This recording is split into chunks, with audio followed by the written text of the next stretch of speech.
মাঝে মধ্যে কিছু না করেই বসে থাকতে ইচ্ছে করে, কিন্তু এমনটা হয়ে ওঠে না। এমনকি সাপ্তাহিক ছুটির দিনে বা কোনো দিবস বা উৎসবের ছুটিতেও আমাদের নির্দিষ্ট বিশেষ কিছু কর্মপরিকল্পনা থাকেই। এই সমস্যার মুখোমুখি কিন্তু আমরা সবাই হই।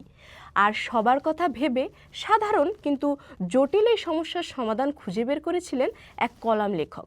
তার নাম হ্যারল্ড পুলম্যান কফিন। তিনি 1973 সালে এই অনানুষ্ঠানিক ছুটির দিনটির সূচনা করেন। এর লক্ষ্য ছিল মানুষকে এমন একটি দিন উপহার দেওয়া যেখানে তারা কোনো কিছু উদযাপন, পালন বা সম্মান জানানো ছাড়াই স্রেফ বসে থাকতে পারবেন। সেই দিনটি আজ 16 জানুয়ারি। এটি মূলত একটি আনইভেন্ট বা অনুষ্ঠানহীন দিন। এর অর্থ হলো একে কোনো বিশেষ ঘটনা হিসেবে দেখা যাবে না এবং এর প্রচারের জন্য কোনো কিছুই করা যাবে না। নাথিং হলো এমন একটি অনির্দিষ্ট সর্বনাম যার অর্থ কোনো কিছুই নেই।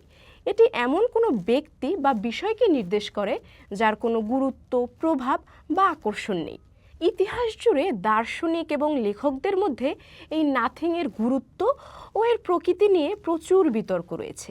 কিছু দার্শনিক মনে করেন নাথিংয়ের স্বরূপ নিয়ে গবেষণা করা একটি নিরর্থক প্রচেষ্টা, কারণ নাথিংয়ের মতো আসলে কিছুই নেই।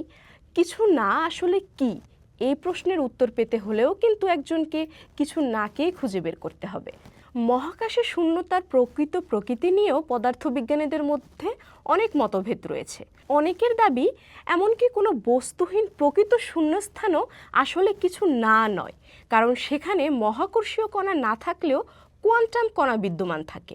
যাই হোক, ইতিহাস, বিজ্ঞান ও ভূগোলের এই জটিল আলোচনা রেখে আমরা বরং ভাবি কিভাবে আমরা একটা কিছু না করার দিন কাটাতে পারি।